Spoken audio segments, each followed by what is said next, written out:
Umar Laura ibnul will do the Khattab grazing এর of the শাসন field. ব্যবস্থা ছিল অত্যন্ত ন্যায়ভিত্তিক, মানবিক ও শৃঙ্খলাপূর্ণ। তিনি রাষ্ট্র পরিচালনায় আল্লাভীতি ও জবাবদিহিতাকে সবচেয়ে বেশি গুরুত্ব দিতেন। প্রশাসনকে বিভিন্ন প্রদেশে ভাগ করে যোগ্য গভর্নর নিয়োগ করতেন এবং তাদের কঠোরভাবে তদারকি করতেন।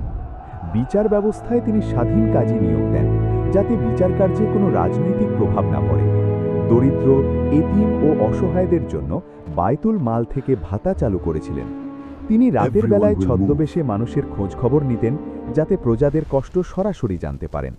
তার আমলে আইন সবার জন্য সমান ছিল। শাসক বা সাধারণ কেউই আইনের ঊর্ধ্বে ছিল না। তিনি কর ব্যবস্থা সুশৃঙ্খল করেন এবং অমুসলিম নাগরিকদের অধিকারও নিশ্চিত করেন। শাসনকালে রাষ্ট্রের সীমানা ব্যাপকভাবে বিস্তৃত হলেও প্রশাসনিক শৃঙ্খলা বজায় ছিল। সর্বোপরি তার শাসনকাল ইসলামী ইতিহাসে ন্যায়, সাম্য ও আদর্শ রাষ্ট্র পরিচালনার উজ্জ্বল দৃষ্টান্ত হিসেবে